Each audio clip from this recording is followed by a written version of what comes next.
Break के बाद एक नहायती अहम मसले के हवाले से हम बात करेंगे। हमने अपने मुल्क में देखा है कि यहाँ पे ट्रैफिक का निज़ाम समहाउ अभी तक इतना मुनज़्ज़म नहीं हो सका जो कि होना चाहिए था। हम जब भी ड्राइविंग लाइसेंस के दफ्तर जाते हैं अपना ड्राइविंग लाइसेंस बनवाने के लिए, तो वहाँ पे एक तरीके से आप दरवाजे से भी निकल रहे हो ना, तो वहाँ पे भी एक स्टिकर लगा होता है जिसमें आपसे एक तरीके से ओथ लिया जा रहा होता है कि आप एम्बुलेंसेस को जाने का रास्ता देंगे, जो कि बहुत ज़्यादा इम्पॉर्टेंट है। हमारी यहाँ बेरब किस्म की ट्रैफिक समझ में नहीं आता है। एम्बुलेंसेस को अपना रास्ता निकालने के लिए साइरन पे मुसलसल मतलब उनका भी हाथ होता है। हादसे का शिकार होने से बचना पड़ता है बमुश्किल, कि जब तक वो हॉर्न देके डपर देके आपको मजबूर नहीं कर देंगे, आप उनको रास्ता नहीं देंगे। आप अपना म्यूजिक चला के सुकून से चलते जाएंगे, फिर गुस्से के एक निगाह जो है वो रियर व्यू या साइड व्यू मिरर में आप देखेंगे, फिर उसके बाद आप कहेंगे कि चलो जाने देता हूँ। फिर उसके बाद जो दूसरे लोग होंगे उनका ये फोकस होगा कि भाई एम्बुलेंस निकल गई है, चलो इसके पीछे लग के आगे चलते हैं। यानी कि जो प्रोटोकॉल वाली गाड़ियां होती हैं वो तो डंडे के जोर पर कहीं से भी निकल जाती हैं, क्योंकि साथ में पुलिस की मोबाइल होती है। लेकिन बेचारे एम्बुलेंस जिसमें एक इंसानी जान जा रही होती है, दुनिया भर में लोग इतनी कदर और अहमियत इसको देते हैं, क्योंकि किसी भी इमरजेंसी की सूरत में एक तो रिस्पांस टाइम बहुत इंपॉर्टेंट होता है, और मरीज को या जख्मी को कितनी जल्दी आप हॉस्पिटल पहुंचा रहे हैं, दैट मैटर्स द मोस्ट। और इसके लिए टाइम कम से कम किया जा रहा है। ऑल्सो इसकी राइड बहुत ज्यादा मैटर करती है कि वो राइड कितनी ज्यादा कंफर्टेबल है। कराची जैसे शहर में या हम पाकिस्तान के दूसरे शहरों में भी देख लें, हमारी यहाँ सड़कों के हालात आपके सामने हैं। मोस्टली हमने एम्बुलेंसेज देखी हैं, जो बड़ी बड़ी हॉस्पिटल के एम्बुलेंसेज हैं वो तो कम है, लेकिन उमूमी तौर पे बुलान जो डब्बा है वही एज एम्बुलेंस इस्तेमाल किया जाता है। आप यहाँ की सड़कें देखें, उस एम्बुलेंस पे तो नॉर्मल इंसान बैठे तो उसकी हड्डी पसली हिल जाती है। कोई भी खड्डा ऐसा आए और सोचें कि अगर स्ट्रेचर्स में मौजूद हो, उसमें कोई मरीज मौजूद है, उसकी हालत क्या होगी। तो ये बहुत सारे प्रोटोकॉल्स हैं रेस्क्यू सर्विसेज, और ये रेस्क्यू सर्विसेज की जानिब से ही, क्योंकि ये एम्बुलेंस है, तो क्यों हुकूमती सतह पर एम्बुलेंसेज मौजूद नहीं है, ये एक बहुत बड़ा मसला है। और एम्बुलेंसेज के किराए जिनका कोई चला जाता है या जिनका कोई हादसा हो जाता है ना, उनसे पूछें कि एम्बुलेंस मंगवाने में और उसके किराए देने में इनका कितना पैसा जाता है। इसी वाले से बात कर लेंगे, क्योंकि बहुत बड़ा इशू है। हमारे साथ जनाब JDC के रूह रवां जफर अब्बास साहब मौजूद हैं, उनको शामिल गुफ्तगू करेंगे। अस्सलाम वालेकुम जफर साहब, वेलकम टू बाखबर सवेरा। जफर साहब, इतना बड़ा ये इशू है, एम्बुलेंसेस तो मतलब हमारे मुल्क में होनी चाहिए। एक तो इसका हम लोगों को ये समझ में नहीं आती, हम लोगों को इसका प्रोटोकॉल समझाएं या फिर हम हुकूमत को समझाएं कि जी एम्बुलेंसेस होना कितनी ज़्यादा ज़रूरी है, और एम्बुलेंसेस का बनाने का इस्तेमाल का भी अपना प्रोटोकॉल होता है। जी अस्सलाम वालेकुम। देखें, ये बात हम हुकूमत को समझाएंगे। हमें तो शुक्रिया अदा करना चाहिए ईदी फाउंडेशन का कि जिनकी 1600 एम्बुलेंसेज, जिसकी वो करोड़ों रुपए महीने की तनख्वाहें दे रहे हैं, या चीपा फाउंडेशन या JDC की एम्बुलेंसेज, जो भी इदारे चला रहे हैं, उनको पता है कि एम्बुलेंस ड्राइवर, देखें हम बोले एम्बुलेंस बड़ी होनी चाहिए, बिल्कुल होनी चाहिए। ये जो एक छोटी गाड़ी भी है, ये पड़ती है तकरीबन 15 लाख रुपए की। वो जो उसमें ड्राइवर है, 18 हज़ार रुपए, 20 हज़ार रुपए उनकी तनख्वाहें 2 शिफ्टों की, उनका बूथ क्लर्क का निज़ाम, उनका वायरलेस का नाम। लेकिन इससे भी, एम्बुलेंस से भी पहले जिस चीज की जरूरत है वो है रेस्क्यू डिपार्टमेंट। मैं अगर कराची की बात करूं तो कराची ने कौन सी दहशतगर्दी नहीं देखी, कौन सी टारगेट किलिंग नहीं देखी।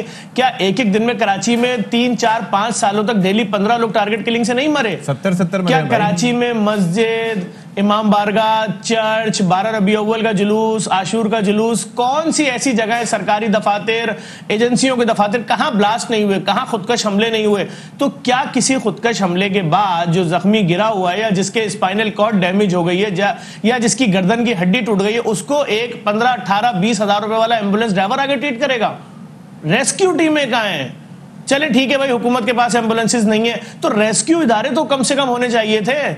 हम तो पहले देखते थे किसी जमाने में रेस्क्यू के इदारे थे सिविल डिफेंस के, आज तो वो भी नहीं है। अच्छा, अब कोई भी सानेहा हो जाता है, उसके अंदर जिस मोहल्ले में वो सानेहा हुआ है, बिलफर्ज बिल्डिंग गिर गई है, सबसे तो पहले उस मोहल्ले के लोग आ जाते हैं कि जी हमारा मोहल्ला, अब मोबाइल का दौर है, हर दूसरा आदमी वीडियो बना रहा होता है, तो वो कहते हैं जी हमारा मोहल्ला है, हम पहले उठाएंगे जख्मियों को। अरे भाई, आप जिस औरत को मट्टी के नीचे से खींच रहे हो, उसकी पहले ही सारी हड्डियां टूट गई हैं, ठीक है, उसके लिए इतनी आसानी कर दो, सांस ले ले, लेकिन ये कौन समझाएगा? चलो अच्छा, अगर पुलिस पहुंच के भी बोल दे भाई वेट करें, रेस्क्यू के इदारे आ रहे हैं, या इनके लिए इतना कर दो कि इनको सांस आ जाए, इदारा का है, कोई इदारा नहीं है।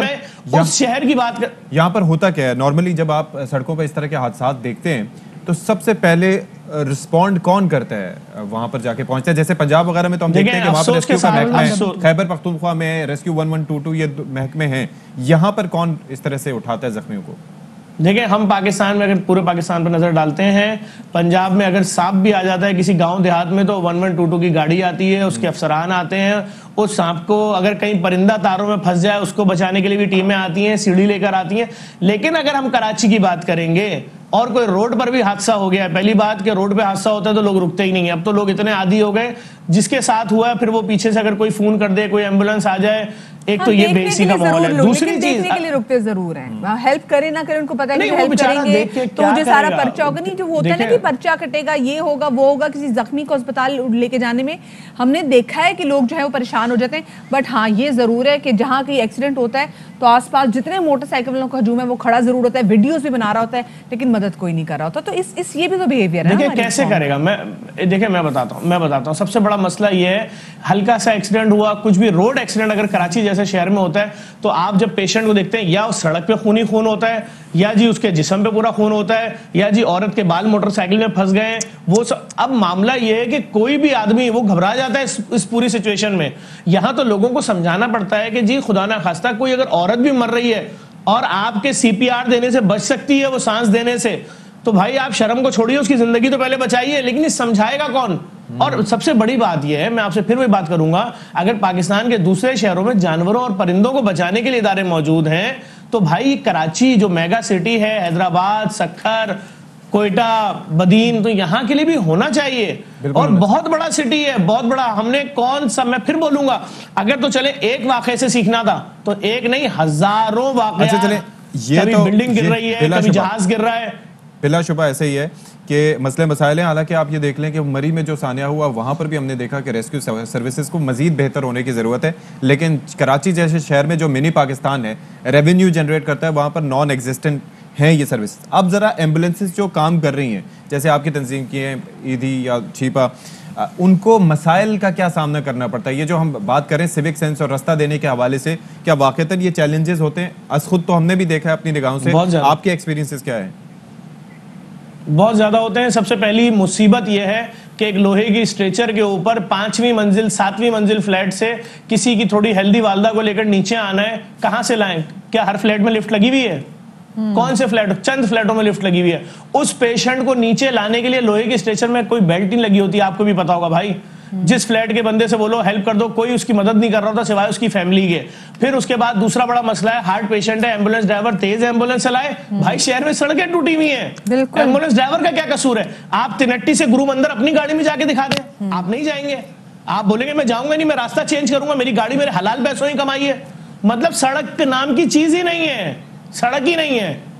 अचानक से कोई गड्ढा इतना गहरा आ जाएगा कि आपकी गाड़ी अंदर चली जाएगी, ये नौबत है। मैं कराची शहर की बात कर रहा हूं, तिनट्टी से गुरु मंदिर आज 5वां महीना हो गया, एम्बुलेंस वाले शिकायत कर करके परेशान हो गए कि हम अगर उस रूट पे नहीं जाते तो अटेंडेंट की फैमिली थप्पड़ मारती है कि हमारे अब्बू मर रहे हैं, तुम गाड़ी का रूट चेंज कर रहे हो, ट्रैफिक में फंसाने ले जा रहे हो, तुम जेल चौरंगी की तरफ जा रहे हो, तुम लसबेला की। वो क्या करे बेचारा? वो आपके पेशेंट की केयर के लिए तो रूट चेंज कर रहा है। अच्छा, फिर वो अगर स्लो चलाएगा रूट्स भी ऐसे बनाने चाहिए जो एम्बुलेंस फ्रेंडली हो। यहाँ पर हमने इमारतें ऐसी देखी, अगर हम लाहौर में भी देख लें, बहुत सारी जगह ऐसी, खुदा ना खास्ता वहाँ पे कोई हादसा हो जाए, हम मोची दरवाजे में देख लें, यहाँ पर हम बी पाक दामन के पास देख लें, पूरे अहाते में खुदा ना खास्ता कोई हादसा हो जाए तो एम्बुलेंसेज वहाँ पे एंटर नहीं हो सकती। तो ये भी देख के कराची में इतने मकामात हैं, ये देखने चाहिए कि एम्बुलेंसेज यहाँ पे जा भी सकते हैं, खुदा ना खास्ता कोई ऐसा हादसा हो जाता है। बहुत शुक्रिया जी, जफर साहब मौजूद है। एक और मसला ये है सती कि यहाँ पे बहुत सारे लोग सिर्फ अपने जाती शश्के के लिए अपनी गाड़ियां जो है वो एक तो शीशे काले करा के और साथ में सायरन जो है ऊपर लगा लेते हैं, और उसके बाद वो जो एम्बुलेंस का सायरन आप सुनते हैं तो आप तो जगह देते हैं, लेकिन जब बाद में देखते हैं कि अच्छा ये गाड़ी थी तो समहाउ कहीं ना कहीं क्रेडिबिलिटी भी मुतासर होती है सायरन। बड़ा ये मसले मसाइल होते हैं। एक ब्रेक लेते हैं जी, ब्रेक के बाद आएंगे। अहम तरीन खबरें अब एक क्लिक की दूरी पर। आपके पसंदीदा टॉक शोज हों या अहम मुल्की या गैर मुल्की शख्सियात की न्यूज कॉन्फ्रेंसेस, हर लम्हा बाखबर रहने के लिए सब्सक्राइब करें हमारा YouTube चैनल। मौसम की सूरत हाल हो या खेल के मैदान से खबरें, अपने मोबाइल फोन से मुल्की और बैनुल-अक़वामी अहम खबरों तक रसाई के लिए डाउनलोड कीजिए मोबाइल ऐप। बावसूख ज़राए से मुसद्दिका खबरों, तज्ज़ियों और तबसरों से मुस्तफीद होने के लिए विजिट कीजिए पाकिस्तान की सबसे बड़ी न्यूज वेबसाइट www.arYnews.tv।